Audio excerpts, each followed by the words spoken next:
Guys, আজকে আমি চলে গেছিলাম একটা আমার দিদি বাড়ি। দিদি কম, ও আমার বান্ধবী বেশি। দিদিটার বাড়ি কিন্তু আমাদের বাড়ির থেকে প্রায় 15-20 মিনিট লাগে যেতে। আমাকে কিন্তু অনেক দিন ধরে বলছিল যাওয়ার কথা, কিন্তু হট করে প্ল্যানিং হলো আর চলে গেলাম। কিন্তু গিয়ে থাকার কোনো প্ল্যানিং ছিল না। আমি ভেবেছিলাম গিয়ে ঘুরেই বাড়ি চলে আসবো, কিন্তু ওরা জোর জবরদস্তি আমাকে বাড়িতে রেখে দিল। বললো খাওয়া দাওয়া না করে নাকি ছাড়বেই না। এই বান্ধবীদের বাড়ি গিয়ে কিন্তু আমার আরেকজনের সাথেও পরিচয় হয়ে গেছিল। তার নাম ছিল কিন্তু ভুটু। ওরও কিন্তু ব্যবহার খুবই ভালো ছিল। তারপর কিন্তু তিনজন মিলে আমরা চলে গেছিলাম হাটখোলায় বাজার করতে। ওখানে গিয়ে আমরা কিন্তু প্রথমে আম নিয়ে নিয়েছিলাম, তারপর নিয়ে নিয়েছিলাম মাংস। নিয়ে কিন্তু আমরা হেঁটে হেঁটে চলে এসেছিলাম আমার বান্ধবীদের বাড়ি।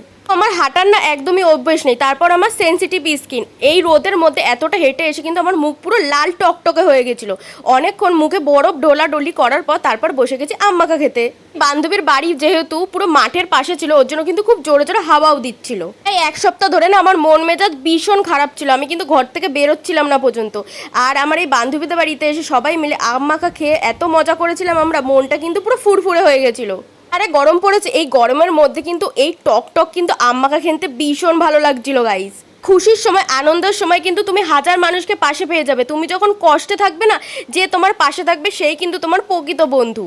এদের সাথে কিন্তু আমার বেশি দিনের আলাপ না, কিন্তু আমি যে এদের সাথে এত ভালোভাবে মিশে গেছি আমি কোনোদিন ভাবতেও পারিনি গাইস। মাংস কিন্তু আমি রান্না করিনি, আমার বান্ধবী করেছে। হয়তো আমি বললেও আমাকে করতে দিত না। এতদিন পর প্রথমবার ওদের বাড়িতে এসছি, নিশ্চয়ই ওই আমাকে রান্না করে খাওয়াবে।